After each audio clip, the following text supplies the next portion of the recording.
Too old, he sneered, leaving her alone in the howling Wyoming snowstorm.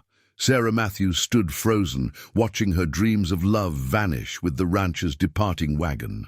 At 42, she'd spent her life savings answering his advertisement for a mail-order bride, only to be abandoned miles from town for being past her prime.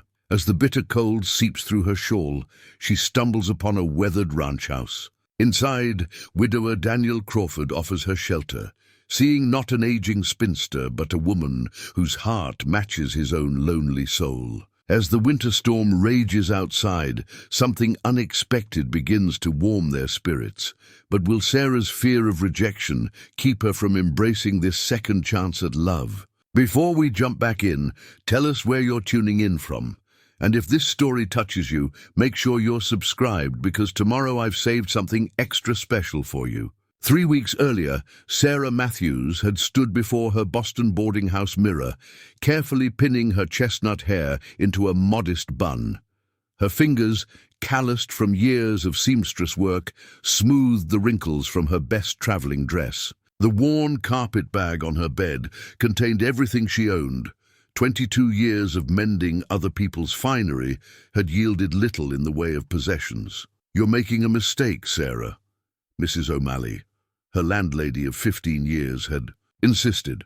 "A woman your age, traveling alone to marry a stranger?" Sarah had merely smiled, tucking the newspaper advertisement into her bag.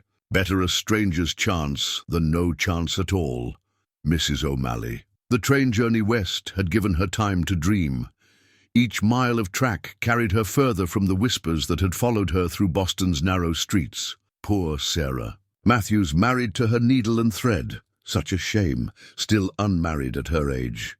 She'd stopped counting the pitying glances years ago. Mr. Theodore Preston's advertisement had seemed an answer to her prayers. Seeking Christian woman of good character and practical disposition for marriage.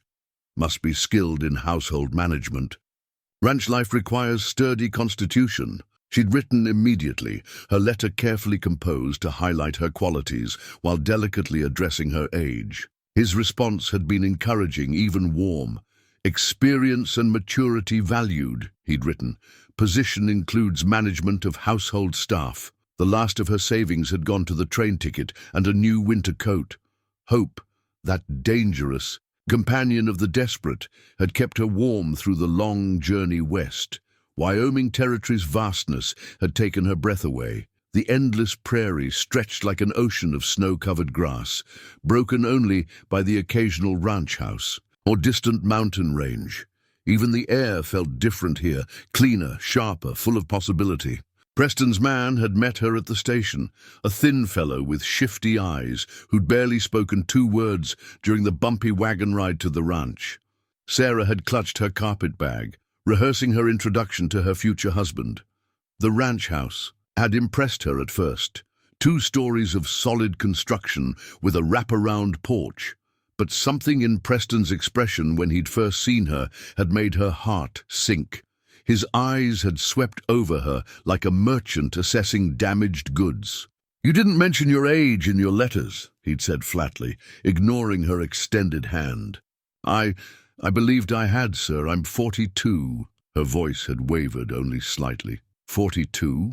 His laugh had been sharp as a knife. "I've got ranch hands younger than that. What use would they have for a wife old enough to be their mother?" The words had struck like physical blows. "But your advertisement, you said experience was valued." "Experience?" He'd spat the word. "I meant experience running a household, not..." He gestured dismissively at her entire being. "This won't do at all. Jenkins, take her back to town." "Sir, please." She'd fought to keep her dignity. "I've spent everything I had to come here." "That's hardly my concern, is it? I asked for a wife, not a spinster charity case." Now, watching Preston's wagon disappear into the swirling snow, Sarah clutched her carpetbag closer. Everything she owned, everything she'd been, everything she'd hoped to become, all contained in one shabby bag. The wind cut through her new coat like paper, and the early winter darkness was closing in fast. She had 2 choices. follow the wagon tracks back toward town and likely freeze to death or strike out across the prairie and definitely freeze to death. The irony almost made her laugh. After 22 years of careful planning and prudent choices, she would die in a Wyoming snowstorm because she'd finally dared to dream. A sudden gust nearly knocked her off her feet. Through the whiteout conditions, she glimpsed something solid and dark. A building. With no better options, she turned her steps toward it, her carpet bag growing heavier with each step through the deepening snow. The snow-laden wind howled like a wild thing, pushing Sarah forward even as her legs threatened to buckle. The dark shape she'd spotted grew larger, a proper ranch house, 2 stories tall with a barn beside it. A faint light flickered in one of the downstairs windows, and smoke curled from the chimney. Her numb fingers could barely grip her carpet bag. Each step required more effort than the last, and the cold had long since penetrated to her bones. She couldn't feel her feet anymore, which she dimly recalled was a bad sign. The porch steps nearly defeated her. She stumbled twice before reaching the door, her frozen hand rising to knock. The sound seemed feeble against the storm's fury, but almost immediately she heard movement inside. The door opened, flooding her with warmth and lamplight. A tall man stood silhouetted in the doorway, his expression shifting from surprise to concern as he took in her condition. "Good Lord," he said, reaching out to steady her as she swayed. "Come in before you freeze solid." Sarah tried to step forward, but her legs wouldn't cooperate. The world tilted alarmingly, and she felt herself falling. Strong arms caught her before she hit the floor. "Easy now," the man said, lifting her as if she weighed nothing. "Let's get you warm." She wanted to protest, being carried like a child, but she couldn't seem to form words. He set her gently in a chair by the fireplace, taking her carpet bag and setting it aside. The heat from the flames made her frozen skin prickle painfully. "I'm Daniel Crawford," he said, draping a heavy quilt around her shoulders. "And you look like you've had a rough journey." Sarah tried to speak, but her teeth were chattering too hard. Daniel disappeared briefly and returned with a steaming cup. "Drink this," he said, pressing it into her trembling hands. "Coffee with a measure of whiskey. Best thing for the cold." The liquid burned going down, but it sparked life back into her frozen limbs. As warmth slowly returned, so did awareness of her situation. Alone in a strange man's house, completely at his mercy. She clutched the quilt tighter. "I'm Sis Sarah Matthews," she managed. "I apologize for imposing." "No imposition," he cut in. "No one should be out in weather like this." He studied her face. "Want to tell me how you came to be?" She hesitated. The shame of Preston's rejection was still too raw, but she owed this man some explanation. There was a misunderstanding with Mr. Preston at the Double P Ranch." Daniel's expression darkened. "Theo Preston, the man who's been advertising. And for a mail-order bride?" Sarah nodded miserably. "He found me unsuitable. Too old," he said. "He sent me back toward town, but the wagon—" She gestured vaguely at the storm outside. "He left you out in this?" Daniel's voice was quiet, but there was steel beneath the words. "Abandoned a woman in a snowstorm. It's not an uncommon assessment of my worth," Sarah said, aiming for lightness, but hearing the bitterness creep in. "Though most are kind enough not to leave me to freeze." Their eyes met, and something shifted in Daniel's face. He was older than she'd first thought, perhaps mid-40s, with silver threading his dark hair at the temples. Laugh lines creased the corners of his eyes, though he wasn't smiling now. "Age has nothing to do with worth," he said firmly, "and Preston's a fool if he can't see that." A log cracked in the fireplace, sending sparks dancing up the chimney. Sarah became aware of the room around her, clean but lived in, with a few feminine touches that spoke of a woman's hand. Her eyes fell on a framed daguerreotype on the mantel, Daniel with a pretty woman, both smiling. He followed her gaze. "My Eleanor," he said softly. "Lost her 2 winters ago to fever. Just me here now, except for my ranch hands who bunk in the barn." "I'm sorry," Sarah said, and meant it. The loss in his voice was familiar, the same emptiness that echoed in her own heart after years of loneliness. "You'll stay until the storm passes," he said, and it wasn't a question. "I've got a spare room upstairs. Eleanor would have my hide if I turned away someone in need." Sarah wanted to protest, to maintain what little dignity she had left. But the storm chose that moment to rattle the windows with renewed fury. "Thank you," she said instead. "I don't know how to repay such kindness." Daniel smiled then, and it transformed his whole face. "Let's start with you getting warm and dry. We can worry about the rest tomorrow." The spare room was small but welcoming, with a narrow bed covered in a colourful quilt and curtains that matched the rag rug on the floor. Daniel had brought up her carpet bag and left her with a nightgown that had belonged to Eleanor, apologizing for its worn condition. "It's perfect," Sarah had assured him, touched by his consideration.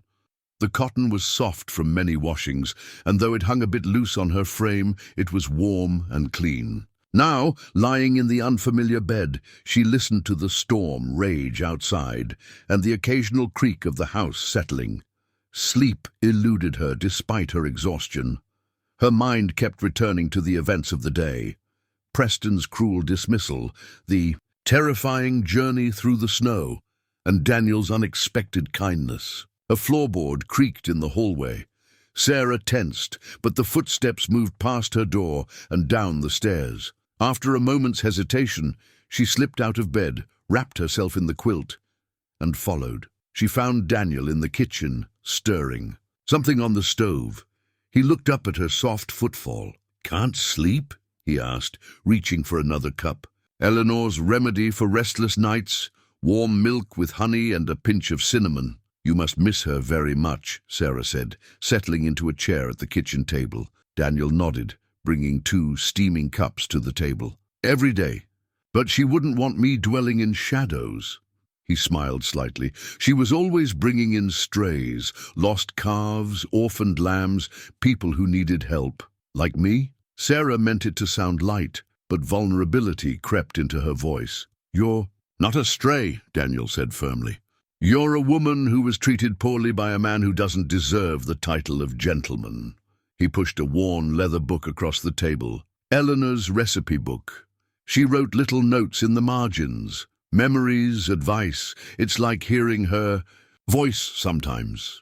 Sarah opened the book carefully. The pages were filled with elegant handwriting, recipes interspersed with observations about life on the ranch. "First snow of winter," one note read. "Daniel brought in armfuls of wood so I wouldn't have to go out. My thoughtful bear of a man." "She sounds wonderful," Sarah said softly, running her finger along the faded ink. "She was. Taught me there's more to ranching than just cattle and crops. A home needs heart." He gestured at the kitchen around them. "Everything here has her touch. The curtains she sewed, the herbs she dried, the organization of the pantry." Sarah recognized the longing in his voice. It echoed her own yearning for a place to belong, a home to fill with love and care. It must be difficult maintaining it all alone. Ranch hands help with the stock and fields, but the house, he shrugged. "I do what I can. Not much good with a needle and thread, though. Eleanor used to tease me about my attempts at mending." Sarah smiled, remembering her years of seamstress work. "That's something I could help with, at least while I'm here. As thanks for your hospitality." "You don't owe me anything," Daniel said quickly, "but I won't turn down the offer. Got a pile of shirts that could use a skilled hand." They sat in comfortable silence, sipping their warm milk. The storm still howled outside, but the kitchen was a haven of peace. Sarah found herself studying Daniel's face in the lamplight, the strong lines of his jaw, the kindness in his eyes, the way his hands dwarfed the delicate teacup. "Tomorrow," he said finally, "I'll hitch up the sleigh and take you into town, once the storm passes." He didn't sound entirely happy about it. "Thank you," Sarah said, though the thought of leaving made her heart sink. I don't actually know what I'll do once I get there. I spent everything I had on the train ticket." Daniel frowned. "No family back east?" "None. I've been on my own since I was 20. She tried to smile. "It's not so bad. I'm used to it." No one should have to be used to being alone, he said, softly, almost to himself. Then, more firmly, "You're welcome to stay here until you figure things out. Ranch could use an extra pair of hands, especially ones good with a needle." The offer hung in the air between them, full of unspoken possibilities. Sarah looked down at Eleanor's recipe book, at the evidence of a life well lived and well loved. "I wouldn't want to impose—" "You wouldn't be," Daniel said simply. "Sometimes helping others is a way of helping yourself." Sarah felt tears prick at her eyes. "Thank you," she whispered, "for everything." "Get some sleep," he said gently. "Morning comes early on a ranch." As Sarah climbed the stairs to her room, she felt something she hadn't experienced in years. Hope, fragile as a snowflake, but just as real. Morning arrived, with golden light streaming through frost-covered windows. Sarah woke to the smell of coffee and the distant sound of men's voices, the ranch hands beginning their day. She dressed quickly in her own clothes, now dried from yesterday's snow, and made her way downstairs. Daniel stood at the stove, frying salt pork and potatoes. He turned at her footsteps, a smile warming his face. "Was just about to wake you. Thought you might want breakfast before the hands come in." "Let me help," Sarah said, already reaching for an apron hanging by the door. It was Eleanor's, she realized, but Daniel's nod gave her permission to use it. Within minutes they fell into an easy rhythm, she mixing biscuit dough while he tended the meat. The ranch hand's reaction to her presence was cautious, but courteous. They filed in, stamping snow from their boots, 5 weather-worn men who introduced themselves with shy nods. The youngest couldn't have been more than 20, the oldest well into his 60s. "Miss Matthews will be staying with us for a while," Daniel announced, his tone brooking no questions. "She's handy with a needle, so bring her any mending needs fixing." Old Joe, the eldest hand, brightened. "Don't suppose you know anything about darning socks, ma'am? Got more holes than wool in mine these days." Sarah smiled, reaching for her familiar seamstress's manner. "Bring them to me after breakfast. I'll see what can be done." By mid-morning, she'd set up her work basket, retrieved from her carpet bag, in the kitchen's warm light. The pile of mending beside her grew steadily, torn shirts, worn dungarees, socks that had seen better days. Her needle flew swift and sure, each stitch a small act of belonging.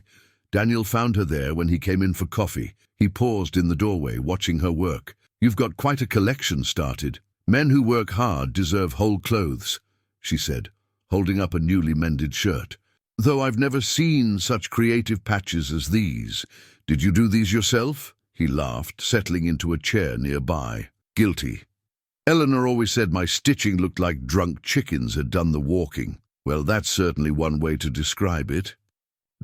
Sarah bit back a smile, examining a particularly unique repair job, though I'd say more like a drunken bear with a fishing hook. Their eyes met, shared amusement sparking between them. Daniel's laugh was rich and deep, filling the kitchen with warmth. "It's good to hear teasing in this kitchen again," he said softly.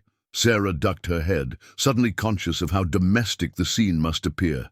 Her in Eleanor's apron, surrounded by mending, sharing jokes with the widowed rancher. I hope I'm not overstepping."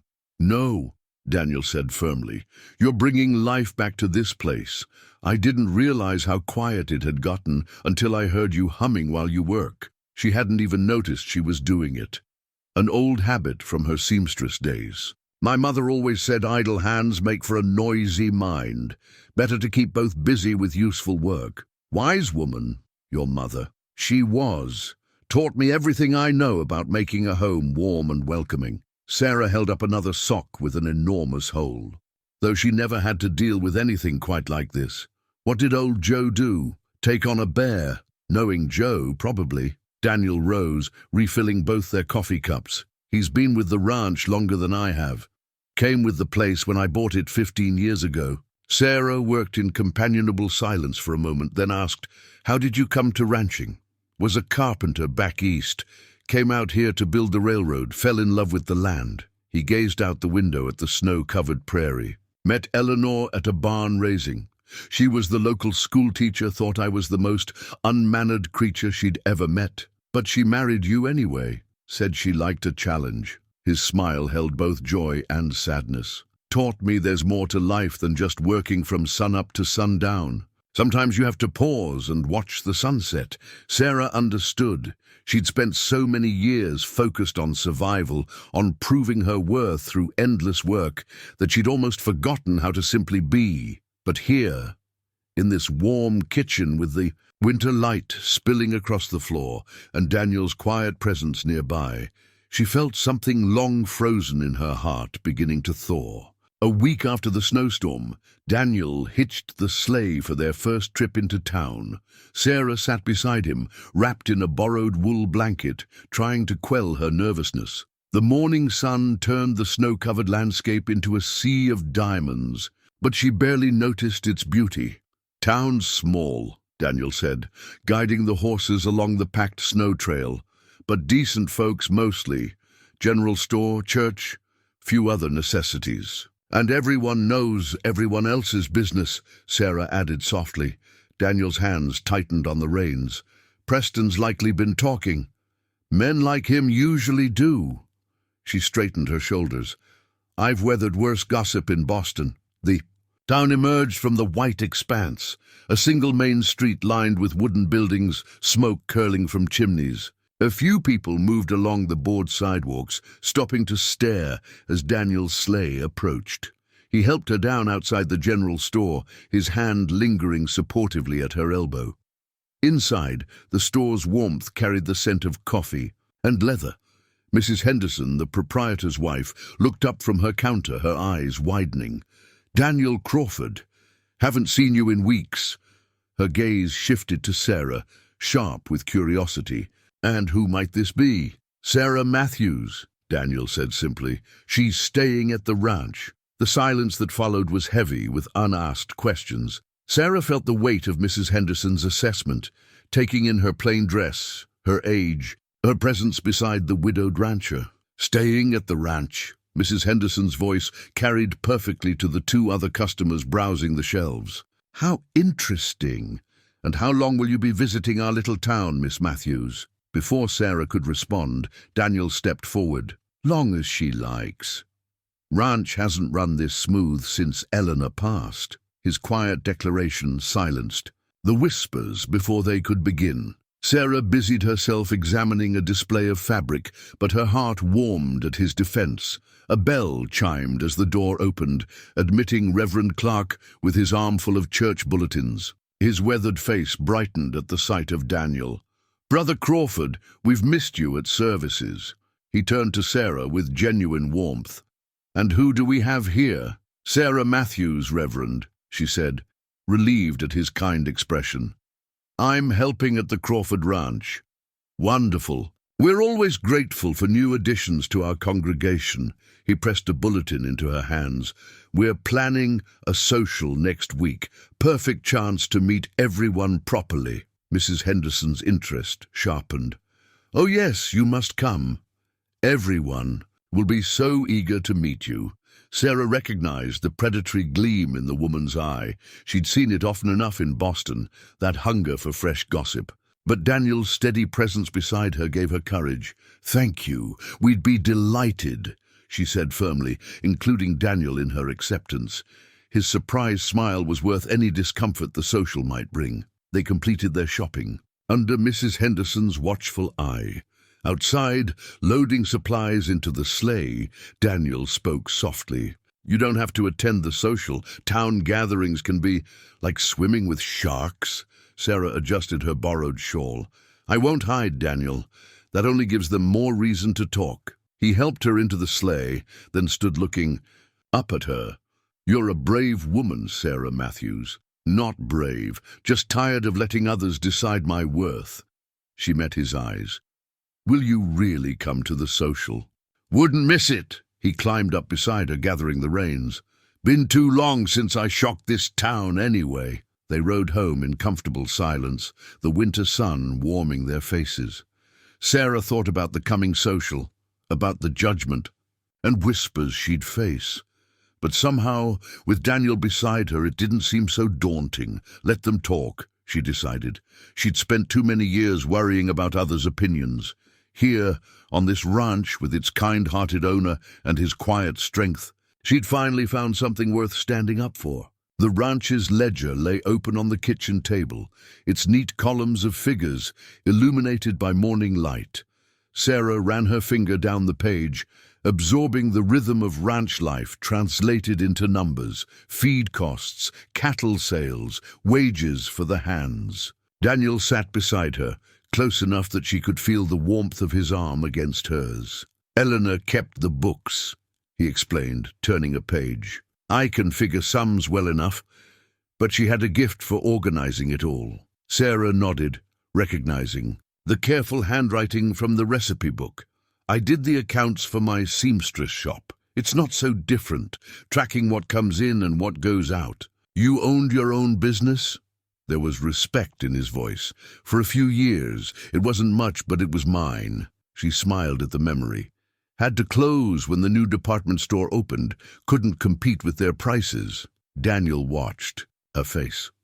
"You miss it? The independence, yes. The loneliness, no." She met his eyes. A small shop can be as isolating as a ranch. Something shifted in his expression, understanding perhaps, or recognition of a shared burden. He cleared his throat. "Speaking of independence, think it's time you learned to ride."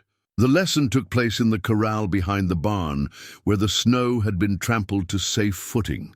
Daniel had chosen a gentle mare named Daisy, but Sarah still approached with trepidation. "She won't bite," he assured her, adjusting the stirrup. Length, much, very reassuring, but Sarah found herself smiling at his teasing tone.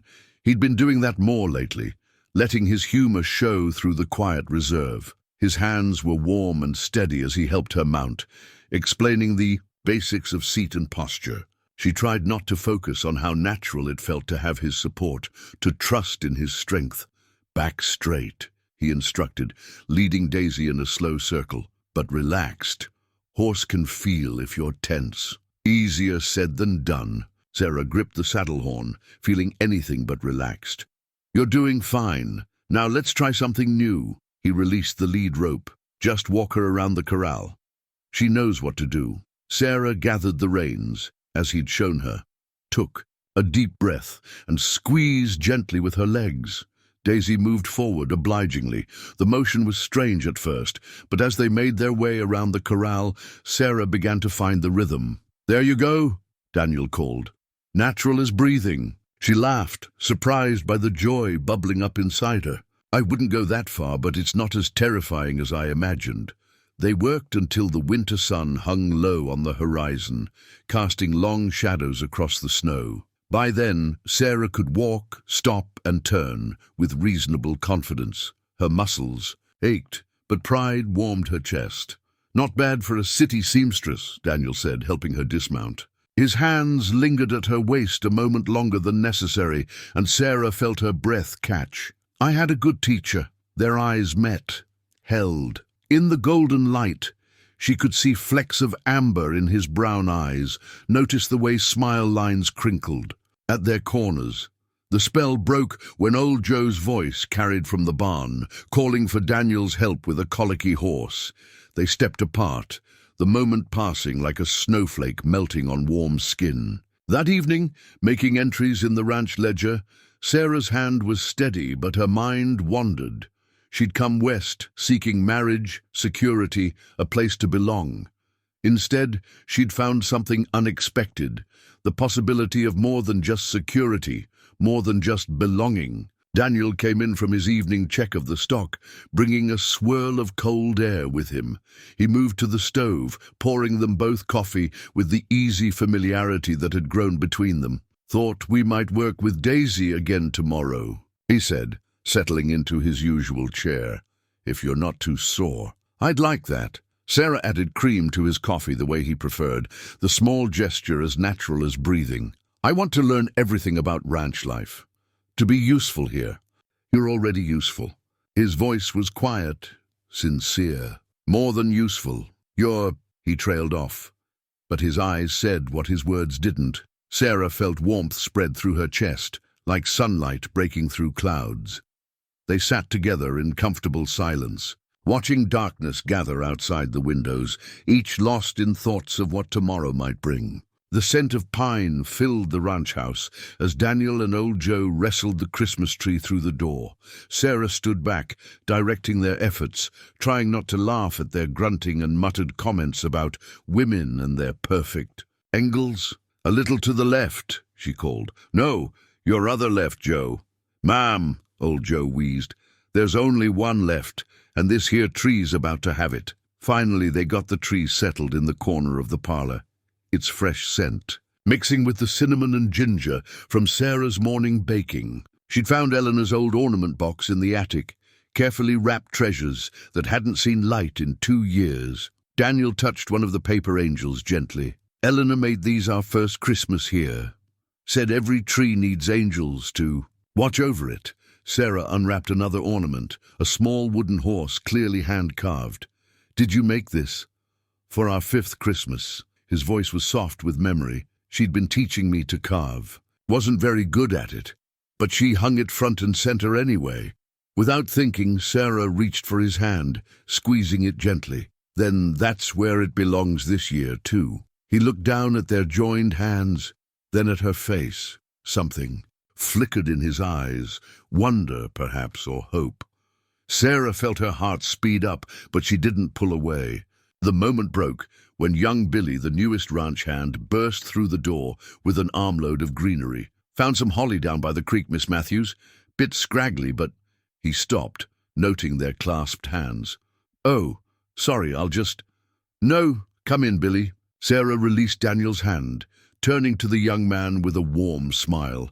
"That holly will look perfect over the mantel." They spent the afternoon decorating, the ranch hands drifting in and out to add their own touches. Sarah had started a pot of wassail on the stove, filling the house with the smell of mulled cider and spices.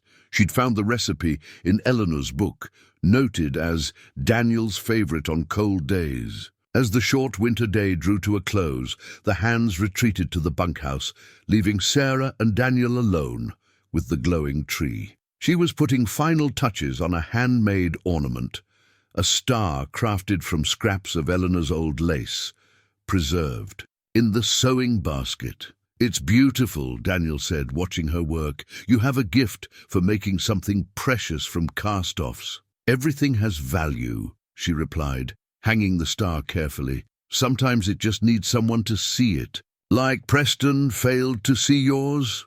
Sarah stilled. "That was different. He wasn't wrong about my age. He was wrong about everything." Daniel's voice was fierce. He stepped closer, turning her to face him.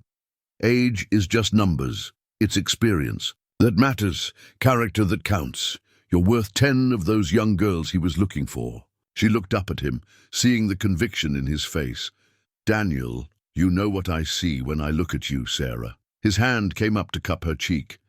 "I see strength, grace, beauty that comes from living fully, from knowing who you are." Her heart thundered in her chest. They stood close enough that she could feel the warmth of him, see the way his pulse jumped in his throat. His thumb brushed her cheekbone, and she leaned into his touch. "I'm not Eleanor," she whispered. "No," he agreed softly. "You're Sarah, and that's who I—" A crash from the kitchen shattered the moment. They jumped apart as old Joe's voice called out, "Sorry, don't mind me, just knocked over some pans coming in for more wassail." Sarah pressed her hands to her burning cheeks, while Daniel ran a frustrated hand through his hair. The almost kiss hung between them like frost on a window. Beautiful, but fragile. "I should check on Joe," she said finally. "Make sure he hasn't damaged anything." "Sarah," Daniel caught her hand as she passed. "We'll finish this conversation soon." She nodded, not trusting her voice, and hurried to the kitchen. Old Joe was there, looking sheepish as he righted the fallen pans. His eyes twinkled knowingly. "Sorry for the interruption, Miss Matthews. My timing ain't what it used to be." "It's fine, Joe." She busied herself with the wassail pot, trying to calm her racing heart. "Everything's fine." But everything wasn't fine. Everything was wonderful and terrifying and possible in ways she'd never dared to dream. She touched her cheek where Daniel's hand had been, remembering the look in his eyes. Perhaps, she thought, Christmas would bring more gifts than just decorated trees and spiced cider. Dawn broke with an ominous yellow light that made Sarah pause at the kitchen window. The air felt heavy, expectant, like the moment before a pot boils over. Daniel came in from his morning rounds, snow dusting his shoulders. "Storm's coming," he said without preamble. "Big one. Joe says his joints are aching something fierce, and that's never wrong." Sarah handed him coffee, their fingers brushing. Neither mentioned their almost kiss from the night before, but it lingered in the air, between them like wood smoke. "How long do we have?" "Hours, maybe less. Need to get the cattle into the south pasture where the windbreak's strongest." He pulled out the weather-worn map he kept in the study and checked the line shacks in case any strays need shelter. She studied the map with him, noting the careful markings of safe havens and dangerous passes. "I can help. Daisy's sure-footed in the snow." Daniel looked up sharply. "It's too dangerous. If the storm hits while you're out there, I won't go alone," she said firmly. "But you need every hand you can get. I'm not helpless, Daniel." He held her gaze for a long moment, then nodded slowly. "Stay close to old Joe. He knows this land better than anyone." They worked through the morning, moving cattle to shelter. Sarah's muscles ached from gripping the reins, but pride warmed her chest each time Daniel or one of the hands called out instructions, and she responded competently. The wind picked up as they finished, carrying the first flakes of snow. Dark. Clouds rolled in from the north like a stampeding herd, and the temperature dropped sharply. "Last line shack," Daniel called over the rising wind. "Joe, take Sarah back to the house. Billy and I will check it and follow." But before they could separate, a horse's panicked whinny cut through the wind. Billy's mount had spotted something in the growing storm, rearing suddenly. The young ranch hand, caught off guard, tumbled from the saddle into a snowbank. Sarah was closest. She urged Daisy forward, reaching Billy just as he tried to stand. "Are you hurt?" "Just my pride, Mom." But he winced when he put weight on his left leg. Daniel appeared beside them, face tight with concern. "Joe, get Billy back." "To the house. Sarah and I will check the line shack." "Daniel," old Joe began. "No time to argue. Storm's almost on us." Sarah followed Daniel through the thickening snow, understanding his decision. They couldn't leave the line shack unchecked. Any strays caught in this weather would die, and splitting up further would only create more risk. The wind howled around them as they approached the small cabin. Daniel dismounted quickly, checking inside while Sarah watched the horses. When he emerged, he had to shout to be heard over the storm. "All clear, but we can't make it back now. Storm's too strong." She knew he was right. The snow was falling so heavily she could barely see the horses' ears. Daniel helped her dismount, and together they got the horses into the tiny lean-to beside the cabin. Inside, the line shack was spare but solid. A narrow bunk, a small stove, basic supplies. Daniel immediately began working on a fire while Sarah checked their provisions. "Found coffee and beans," she called, "and some salt pork. We won't starve." "Good thing I insisted all the line shacks be stocked for winter." The fire caught, sending welcome warmth through the small space. "Eleanor's idea, actually. Said better. Safe than sorry." Sarah smiled, remembering the practical notes in the recipe book. She was a wise woman. "Yes." Daniel straightened, looking at her in the firelight. "She also said that when God closes a door, he often opens a window." I didn't understand what she meant until he trailed off, but his eyes said everything. Sarah felt warmth that had nothing to do with the fire spread through her chest. They stood close in the small cabin, the storm raging outside, making their shelter feel intimate, safe. "Daniel," she whispered, not sure what she meant to say. A log shifted in the fire, sending up sparks. Outside, one of the horses whinnied nervously at a particularly strong gust of wind. The moment stretched between them like a thread about to snap. Then the roof creaked ominously under the weight of gathering snow, and they both looked up in alarm. The storm had more immediate plans for them than sorting out their feelings. "Better check those roof supports," Daniel said reluctantly. "Could Be a long night. Sarah nodded, turning to organize their supplies, but she could feel his gaze lingering on her, warm as a banked fire, full of unspoken promises for when the storm passed. The line shack creaked and groaned under the storm's assault, but the roof held firm.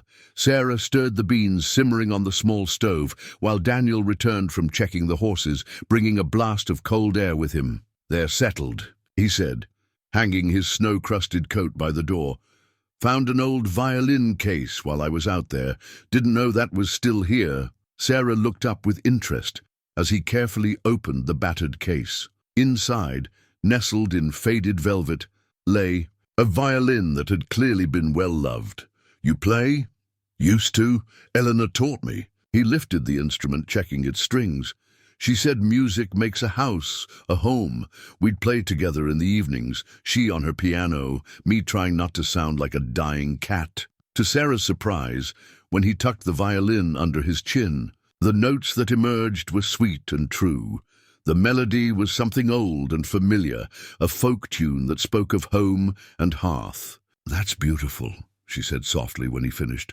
"Been a while." He looked down at the violin, his fingers tracing its worn surface. Hadn't touched it since, well, didn't see the point of playing alone. Sarah stirred the beans again, giving him a moment to collect himself.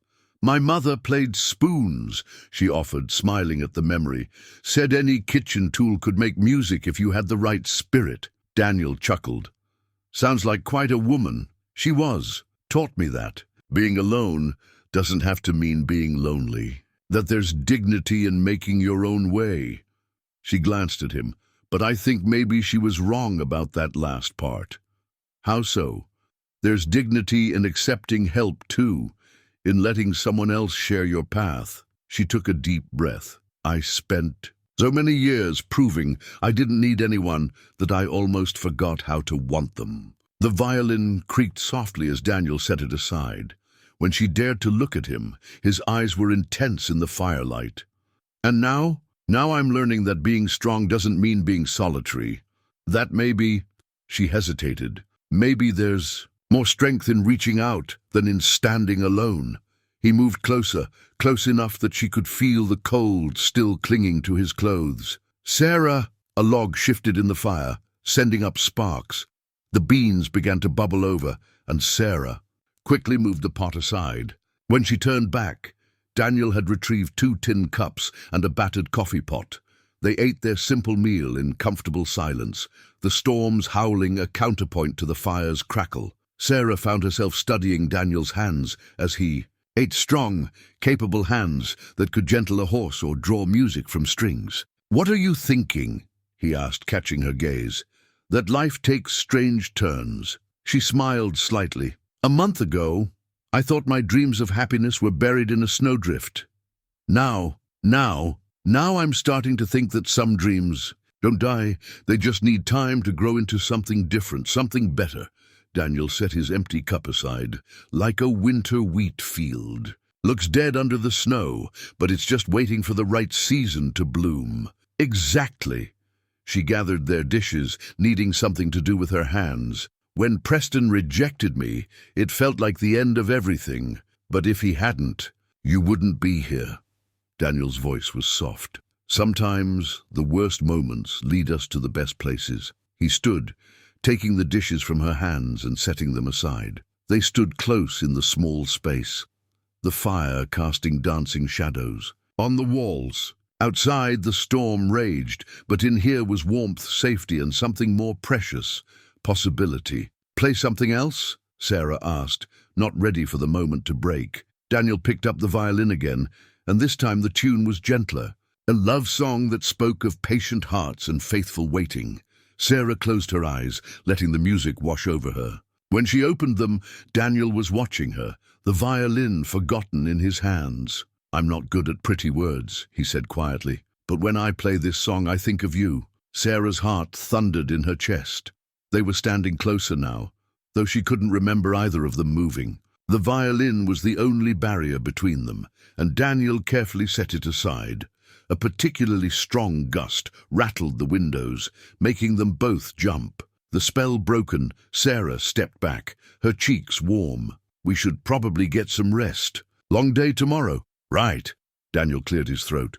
You take the bunk. I'll be fine by the fire. But as Sarah lay in the narrow bunk later, listening to the storm and Daniel's steady breathing, she knew that something had shifted between them. Like the winter wheat he'd spoken of, something was growing beneath the surface, waiting for the right moment to bloom. The storm had passed by morning, leaving behind a world transformed by snow. Sarah and Daniel made their way back to the ranch, finding everything secure thanks to old Joe's management. But their peaceful return was interrupted by the arrival of Mrs. Henderson from the general store, her face pinched with concern. "Miss Matthews," she said, clutching a newspaper, "I thought you should see this." The article was small, tucked between advertisements for patent medicine and cattle feed. Warning to mail-order brides, multiple women report fraud by local rancher. Sarah's hands trembled as she read. Preston had done this before, advertised for brides, waited for them to arrive with their savings, then found reasons to reject them. Most had been women of mature years, desperate enough to risk everything for a chance at marriage. Some had been left stranded in town, others abandoned in remote areas. "There's more," Mrs. Henderson said, her earlier sharpness replaced by genuine concern. "My sister runs a boarding house in Cheyenne, says he's done this in 3 counties now, takes their travel money as a good faith payment, then leaves them with nothing." Daniel's face had turned to granite, and no one stopped him. Laws complicated with mail-order brides. No formal contracts, just letters and promises. Mrs. Henderson shook her head.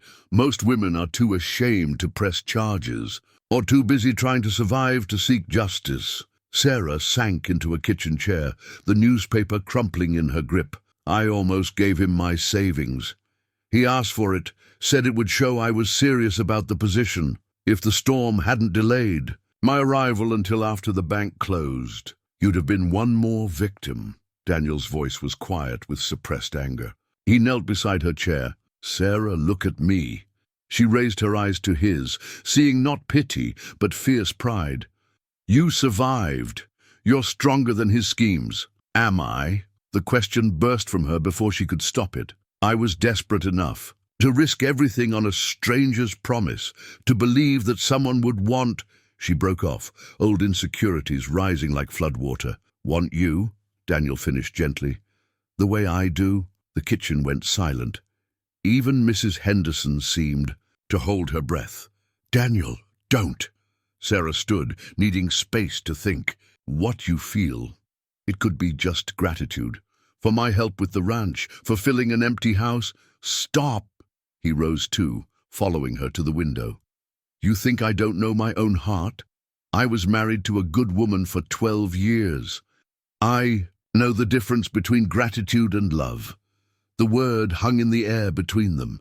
Mrs. Henderson quietly excused herself, but neither noticed her departure. "Love?" Sarah whispered.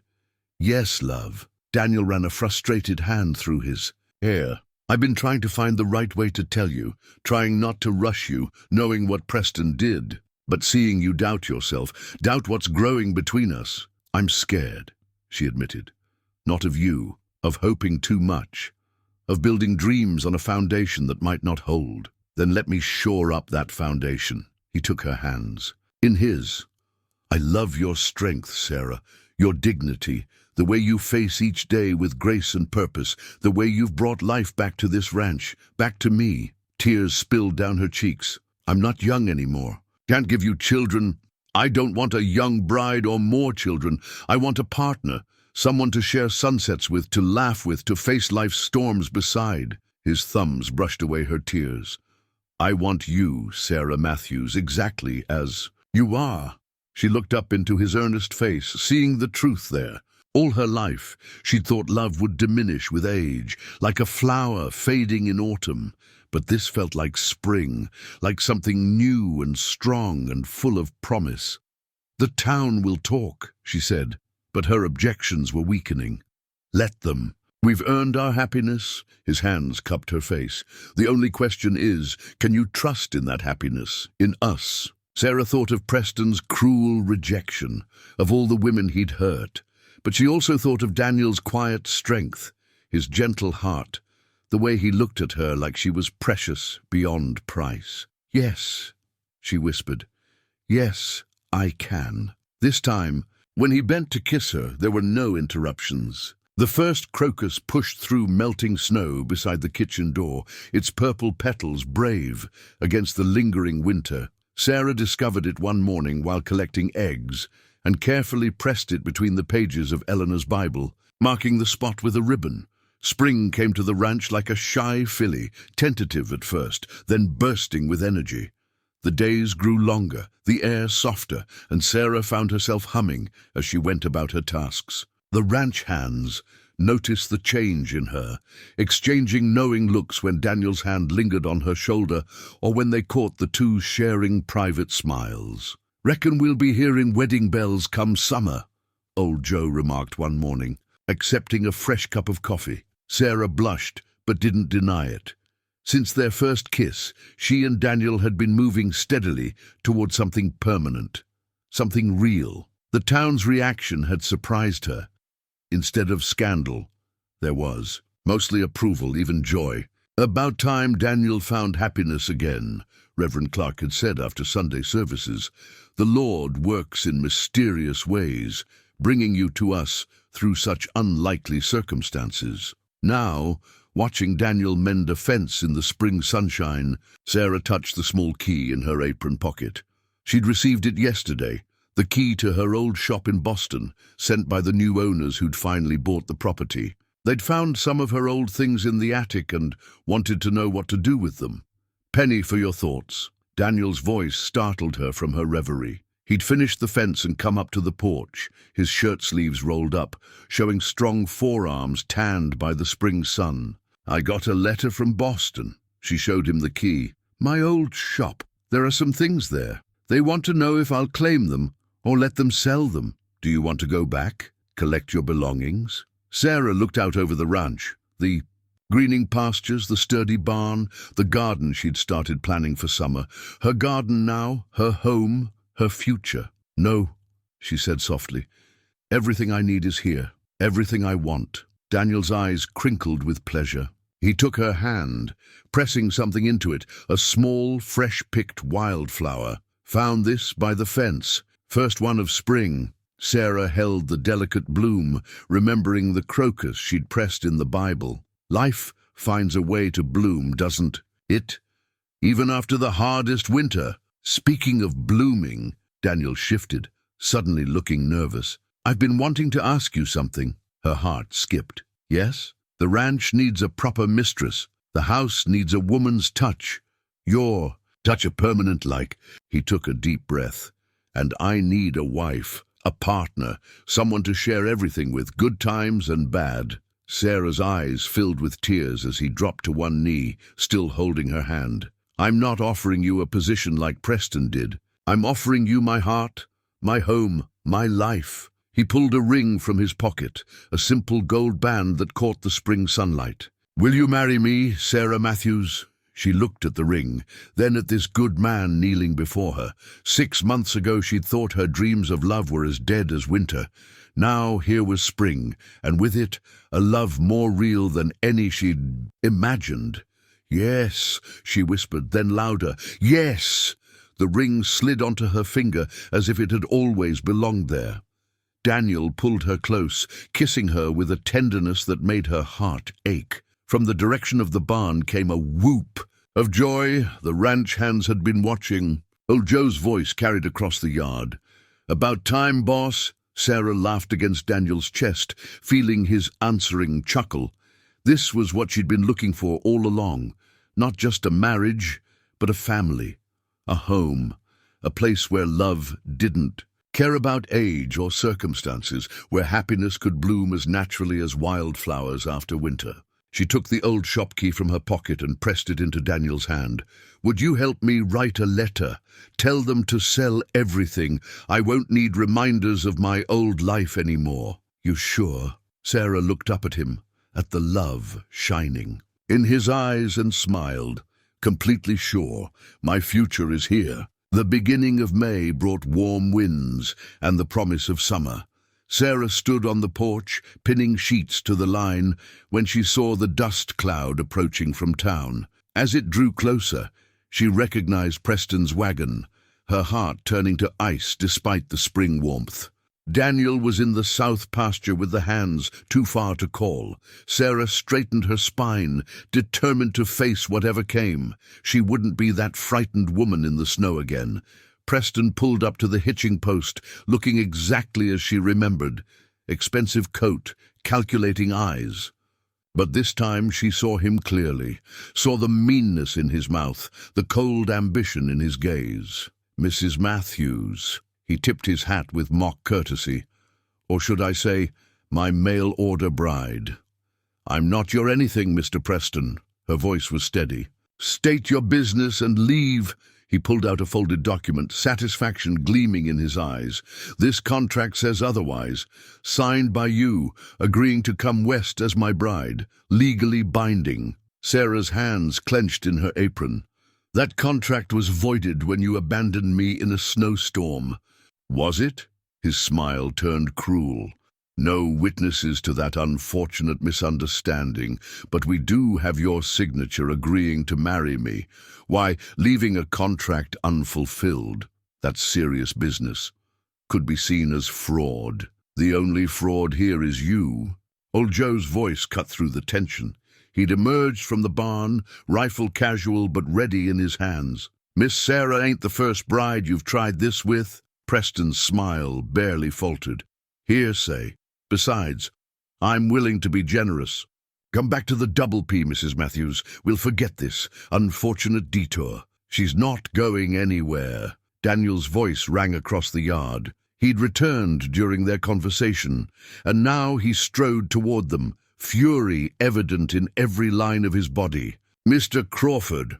Preston's voice dripped false sympathy. I understand you've grown, attached to my bride, but surely you can see, I see a man who preys on women's hopes. Daniel's voice was deadly quiet. Who takes their money and leaves them to die in snowstorms. Sarah's not your bride, she's my fiancée. Preston's eyes narrowed. A touching sentiment, but this contract is worthless. Sarah pulled out the newspaper clipping Mrs. Henderson had brought.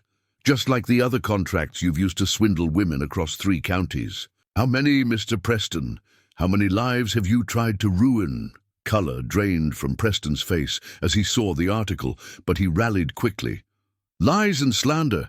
I'll have my lawyer. Your lawyer might be interested in these. Sarah went into the house and returned with a stack of letters. From other women you've deceived. Mrs. Henderson's been quite helpful, putting me in touch with them. Each one has a story remarkably similar to mine. You're bluffing, but Preston's voice wavered. Am I? Sarah's voice grew stronger. Sally Martinez in Cheyenne, Emma Wilson in Laramie, Mary Thompson in Rock Springs. Shall I go on? They're all willing to testify, as am I. Mrs. Henderson's wagon had arrived unnoticed during the confrontation.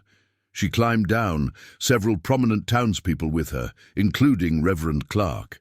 The territory takes a dim view of fraud, Mr. Preston, especially when it involves endangering women's lives. Preston's facade cracked. He looked from face to face, finding no sympathy. His hand crushed the contract.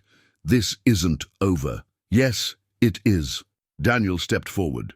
Leave my property. Don't come back. Next time, I won't be so polite. For a moment, Preston looked like he might argue.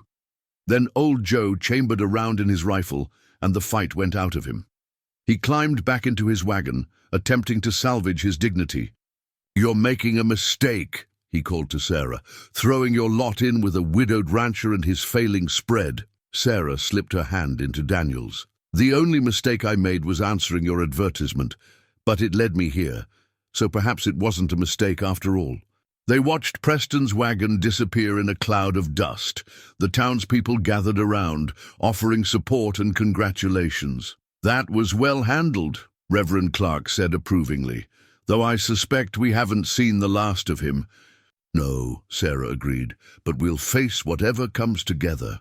Daniel squeezed her hand. Together, he echoed. Later, after everyone had gone, they sat on the porch watching the sunset. The evening was peaceful, but Sarah could feel the tension lingering in Daniel's shoulders. "I should have been here when he arrived," he said quietly. "You were exactly where you needed to be." She touched his cheek. "And I'm exactly where I need to be too. No contract or threat can change that." He pulled her close, pressing a kiss to her temple. "No," he agreed. "Nothing can change that." But they both knew Preston's threat hung over them like storm clouds on the horizon. The question was, would their love be strong enough to weather whatever came next? The town hall was packed for the hearing. Preston had filed legal papers claiming breach of contract, and the territorial judge had come from Cheyenne to settle the matter. Sarah sat beside Daniel in the front row, watching Sheriff Mason polish his badge nervously before pinning it to his chest. "Order in the court," the sheriff called as Judge Parker entered, a stern-faced man with keen eyes and iron-gray hair. Preston sat with his lawyer, looking smug. He'd dressed for effect in an expensive Eastern suit, clearly hoping to impress the judge with his air of respectability. His confidence grew as his lawyer presented the contract, Sarah's signature clearly visible at the bottom. "As you can see, Your Honor," the lawyer said smoothly, "Mrs. Matthews entered into this agreement willingly. My client spent considerable resources bringing her west, only to have her abandon her obligations." Judge Parker studied the document. "Mrs. Matthews, do you dispute signing this contract?" Sarah stood, her voice clear and steady. "No, Your Honor, I signed it. But what that paper doesn't show is Mr. Preston's true intentions." "Objection," Preston's lawyer called. "The lady's romantic notions are irrelevant." "I'd like to hear what she has to say," Judge Parker interrupted.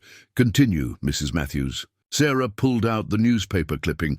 "This isn't about romance, Your Honor. It's about fraud." She gestured to the back of the hall, where 3 women had just entered. "These ladies have similar contracts, signed with Mr. Preston. Each paid him their life savings as a good faith payment. Each was abandoned in dangerous circumstances when he decided they were too old or too plain for his taste."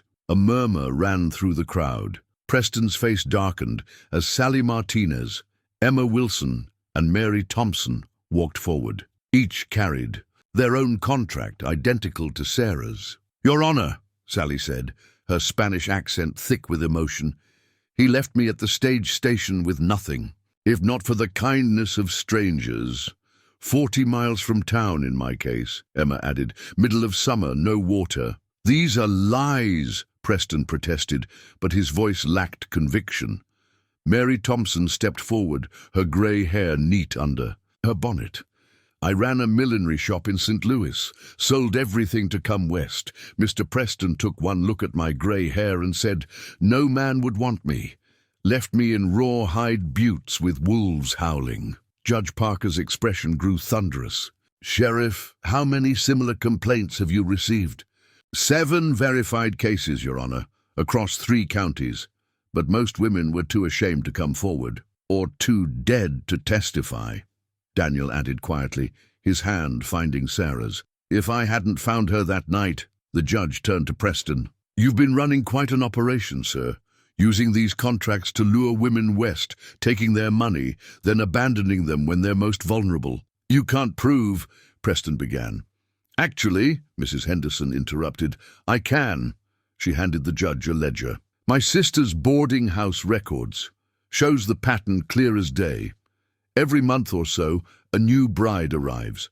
Every month, she's turned away. Always women of mature years, always with their life savings paid to Mr. Preston." Judge Parker examined the ledger carefully. When he looked up, his eyes were hard as Wyoming flint. "Sheriff, take Mr. Preston into custody. Multiple counts of fraud, endangerment, and theft by deception." Preston leaped to his feet. "You can't." "I can, and I will." The judge's voice cracked like a whip. "These contracts are void, obtained under false pretenses, and you, sir, will face territorial prison." As the sheriff led Preston away, the other women surrounded Sarah, tears and laughter mixing as they shared their relief. Daniel wrapped his arm around her waist, pride shining in his eyes. "You did it," he whispered. "We did it," she corrected. "All of us together." Judge Parker approached them, Sarah's contract in his hands. "A suggestion." Mrs. Matthews, let's tear this up and replace it with a proper marriage license. I'd be honored to perform the ceremony myself." Sarah looked up at Daniel, seeing her own joy reflected in his face. Around them, the town hall erupted in cheers and congratulations. Even old Joe was wiping suspicious moisture from his eyes. "Well?" Daniel asked softly. "Ready to sign a different kind of contract?" Sarah's answer was to pull him down for a kiss, heedless of the crowd. This contract would be built on love, trust and truth, a foundation as solid as the Wyoming bedrock itself. In Daniel's study, morning sun streamed through the windows as they sat together at his desk. The ranch's partnership agreement lay before them, fresh ink glistening on the page where they'd both signed their names. "You're sure about this?" Sarah asked, though her finger traced her new signature with pride. "Sarah Matthews Crawford, partner. More sure than I've been about anything." Daniel pulled another document from his desk drawer, the marriage license Judge Parker had provided. "Both contracts seem fitting, don't you think? Full partners in life and business." Sarah studied the partnership agreement, remembering how Eleanor's careful bookkeeping had first shown her the ranch's potential. "The South Pasture expansion you mentioned, we could do it this summer. With the money I got from selling my shop, plus what the ranch earned this spring." Already thinking like a rancher, Daniel's eyes crinkled with pleasure. "Though I'm more interested in another expansion at the moment." He unrolled building plans across the desk. "Thought we might add a proper sewing room off the kitchen. Big windows for good light, built-in storage for your work basket." Sarah's breath caught. He'd remembered every detail she'd once mentioned in passing about her dream workspace. "Daniel, too much?" He looked uncertain. "I know you said you didn't need—" She silenced him with a kiss. "It's perfect. But are you sure about investing so much in my comfort?" "In our future," he corrected. "Besides, word's gotten around about your skills with a needle. Half the county's asking if you'll take in mending work." It was true. After seeing her repairs to the ranch hand's clothes, neighbors had begun bringing their own mending. Sarah had found herself enjoying the work again, now that it was a choice rather than a necessity. "I was thinking," she said slowly, "we could expand that idea, not just mending, but proper dressmaking, maybe even a small shop in town eventually." "The ranch wife with her own business?" Daniel's smile was proud.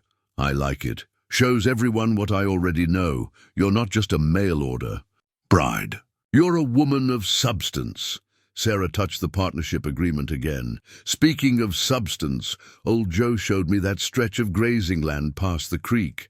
If we fenced it properly." They spent the morning planning their future, heads bent together over ledgers and maps. This was what Sarah had always dreamed of, but never thought to find: a true partnership, where her age and experience were assets rather than liabilities. The lunch hour found them still working, though they'd moved to the kitchen. Sarah stirred soup, while Daniel calculated lumber costs for the sewing room addition. Through the window, they could see the ranch hands repairing winter damage to the corrals. "Feels different," Daniel said suddenly. "The ranch, like it's waking up again." Sarah knew what he meant. The place had a new energy, a sense of purpose and possibility. Eleanor would be pleased, I think, seeing it flourish again. She would. Daniel's voice was thoughtful. "You know, she told me something once near the end. Said I'd find love again, but it would come in an unexpected way. That I should be ready to recognize it, even if it didn't look like what I thought I wanted." "Wise woman." Sarah set 2 bowls of soup on the table, though I doubt she imagined you'd find it with an aging seamstress left in a snowbank. "I found it with exactly who I was meant to find it with." He caught her hand, drawing her close. "A woman strong enough to survive betrayal, brave enough to start over, and wise enough to see the value in a widowed rancher with more cattle than conversation." "Oh, I don't know." Sarah's eyes sparkled. "You've gotten quite good at conversation." "Must be all that practice during snowstorms." Their laughter mingled in the sunny kitchen. Outside, spring winds carried the scent of new grass and possibility. The partnership agreement dried on the study desk while the marriage license waited. "For Sunday's ceremony, "Should we call the hands in for lunch?" Sarah asked, but Daniel kept hold of her hand. "In a minute," he pulled her closer. "First, I want to memorize this moment. My beautiful bride, our home, our future, spreading out before us like spring. Pasture." Sarah leaned into him, feeling the solid strength of his chest, the steady beat of his heart. "I never thought I'd be grateful to Preston," she mused. "But if he hadn't abandoned me that night, then I'd have lived half a life, never knowing what I was missing." Daniel kissed her softly. "Sometimes the best gifts come wrapped in storm. Clouds." A timer chimed, reminding Sarah of the biscuits in the oven. But she lingered a moment longer in Daniel's embrace, savoring the perfect rightness of being exactly where she belonged. The women of the town had worked for weeks on the wedding quilt, each square telling part of Sarah and Daniel's story. Here was a snowflake for the storm that brought them together, there a violin for their evening in the line shack. Even Preston's defeat was commemorated in a square, showing scales of justice. Sarah stood in Eleanor's old room, soon to be her and Daniel's room, running her fingers over the quilt's intricate stitching. Mrs. Henderson had just finished helping her dress for the ceremony, and now Sarah faced her reflection in the mirror. Her wedding dress was simple but elegant, made by her own hands from fabric Daniel had surprised her with from Cheyenne. Her grey-streaked hair was arranged with sprigs of spring flowers, and her mother's cameo graced her throat. "You look beautiful," Mary Thompson said from the doorway. She and the other women Preston had deceived had stayed in town for the wedding. "Like a bride should look." "Even at my age?" The question slipped out before Sarah could stop it. "Especially at your age." Sally Martinez joined them, adjusting her own flowered hat. "You have wisdom in your eyes, strength in your bearing. Young brides are pretty, see, but mature brides are beautiful." Emma Wilson appeared with the final touch, a bouquet of wild roses and prairie flowers. "Besides, haven't you seen how Daniel looks at you? That man doesn't see age. He sees his heart walking around outside his chest." Sarah blinked back tears as the women surrounded her, each offering a hug or a whispered blessing. They had formed a tight bond since the trial, survivors who had helped each other heal. A knock at the door revealed old Joe in his Sunday best, looking uncomfortable in a stiff collar. "Ladies," he said gruffly, "they're ready downstairs." The women descended ahead of her, leaving Sarah alone with the old ranch hand who had become like a father to her. "Never thought I'd walk another bride down the aisle," Joe said, offering his arm. "Lost my daughter in '62, cholera, but you've given me that chance again." "Oh, Joe." Sarah squeezed his arm. "I'm honored." They made their way downstairs where the parlor had been transformed. Flowers and ribbons adorned every surface, and sunlight streamed through windows that Sarah had polished until they sparkled. The ranch hands stood proudly in cleaned and mended clothes, her handiwork evident in every straight seam and neat patch. But Sarah saw none of it. Her eyes were fixed on Daniel, waiting for her beside Reverend Clark. He wore a new suit, and his freshly trimmed hair showed more silver at the temples. But his eyes held the same warmth that had greeted her that stormy night. The ceremony passed in a blur of happiness. They had chosen to write their own vows, and Daniel's voice was husky with emotion as he spoke. "Sarah Matthews, you came to my door a stranger and became my heart's own. I promise to love your strength, honor your wisdom, and cherish every moment God grants us together. You are my spring after winter, my hope after sorrow, my perfect partner. In all things." Sarah's voice trembled only slightly as she responded. "Daniel Crawford, you saw me when I was invisible, valued me when I doubted my own worth. I promise to match your strength with mine, to face each day by your side, and to fill our home with the love you've taught me to trust again. You are my shelter from all storms, my companion on all roads, my true north in all seasons." Reverend Clark's smile was wide as he pronounced them husband and wife. Their first kiss as a married couple was interrupted by old Joe's whoop of joy and the thunderous applause of their guests. The celebration spilled onto the porch and lawn, with tables groaning under the weight of food brought by every family in the county. Dancing would go on until sunset, and the ranch hands had prepared a special surprise, a display of trick riding that had the crowd gasping and cheering. "Happy?" Daniel asked softly, drawing Sarah aside for a quiet moment. She looked around. At their home, their friends, their future stretching bright before them. "More than I ever dreamed possible, though I do have one small concern." His face turned serious. "What is it?" "Well," she said, fighting a smile, "I came here as a mail order, a bride, but I seem to have married the wrong man. Should we tell everyone?" Daniel's laugh was rich and free. "I'd say we got it exactly right." He pulled her close, whispering against her hair, "Welcome home, Mrs. Crawford." Sarah relaxed into his embrace, finally and completely at peace. She was home, she was loved, and she was exactly where she was meant to be. 1 year later, Sarah sat at her new sewing room table, reading a letter that had arrived with the morning mail.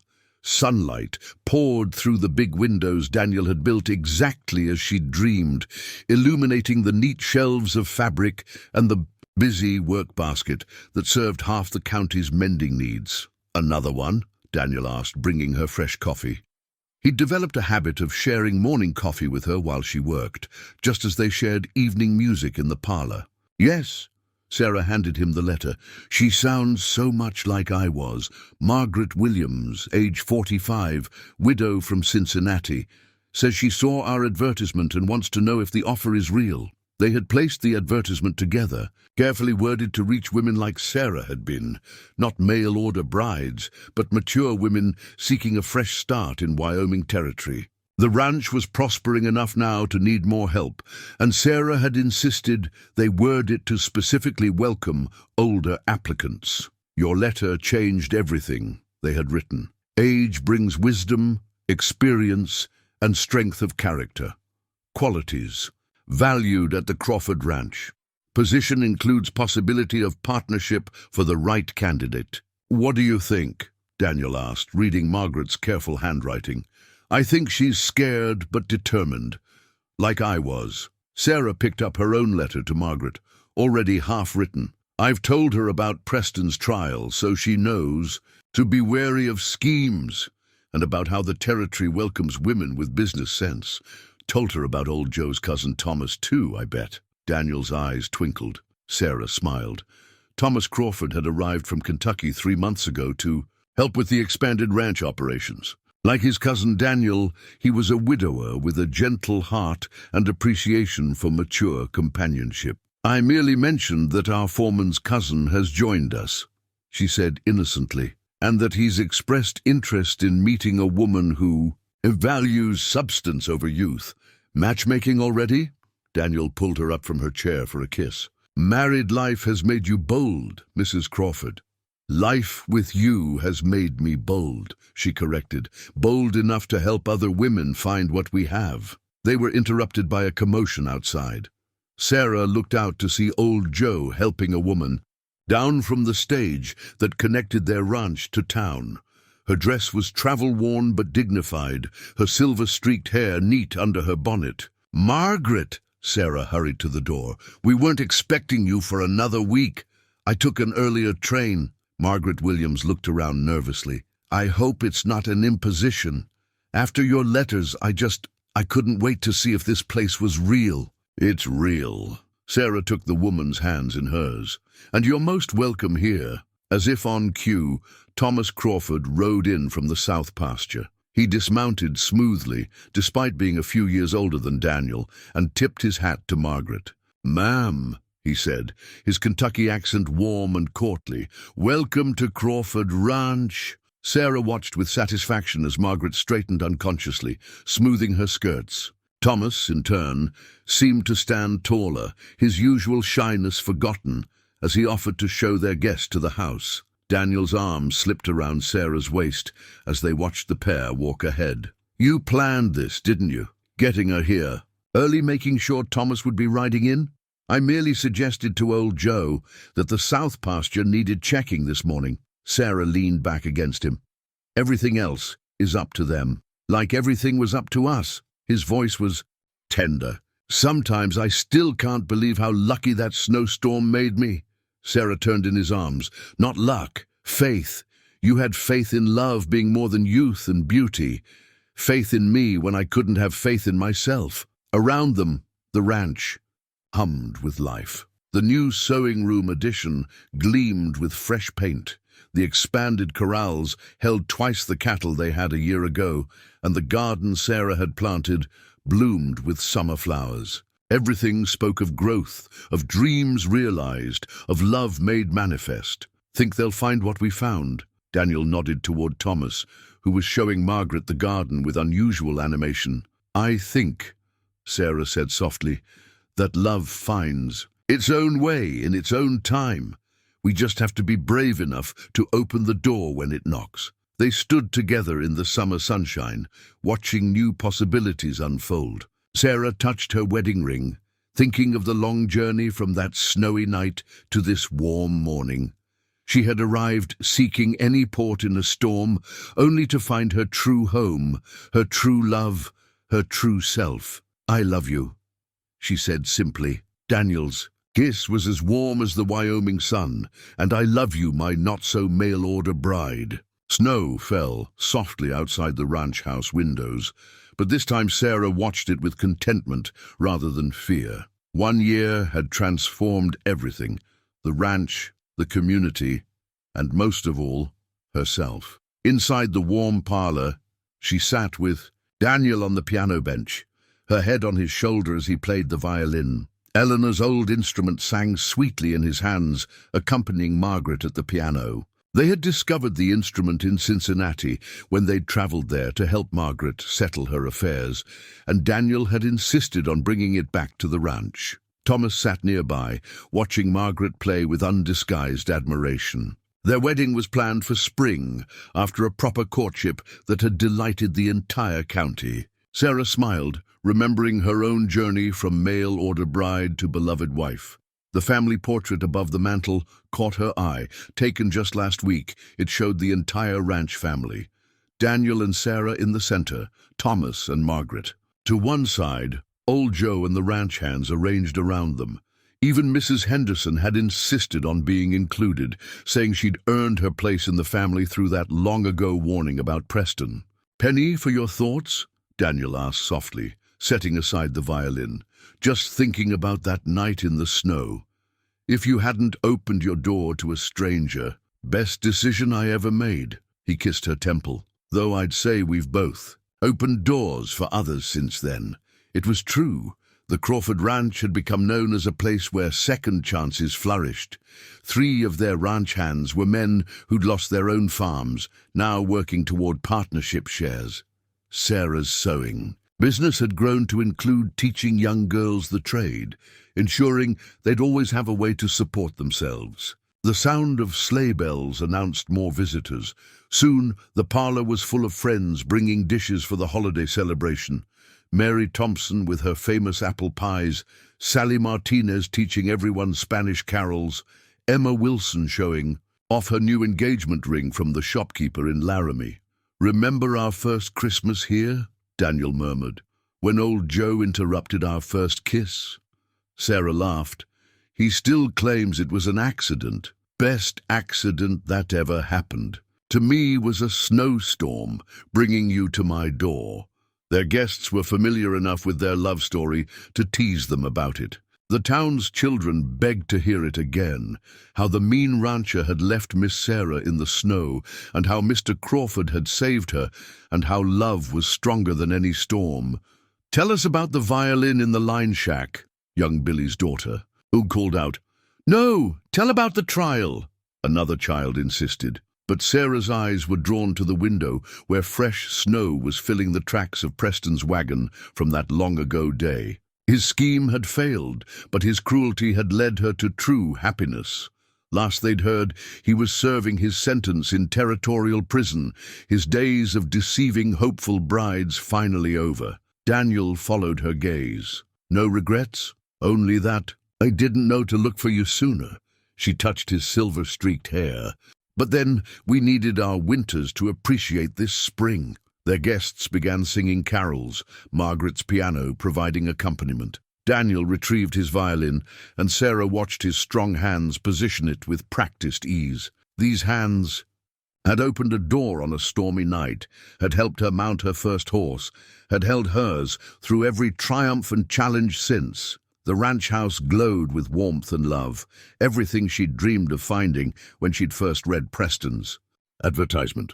But the reality was better than any dream, a love based on respect and understanding, a partnership of equals, a home where age brought wisdom and experience was valued. Sarah joined in the singing, her voice blending with the others. Outside, snow continued to fall, but she was no longer the desperate woman trudging through a storm. She was Sarah Crawford, beloved wife, respected businesswoman, trusted friend.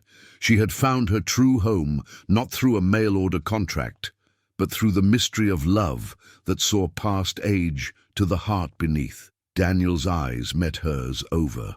His violin, filled with the same warmth that had welcomed her that first night. Some said winter was an ending, but Sarah knew better. In Wyoming, winter was just another beginning, full of possibilities for those brave enough to open their doors. To love,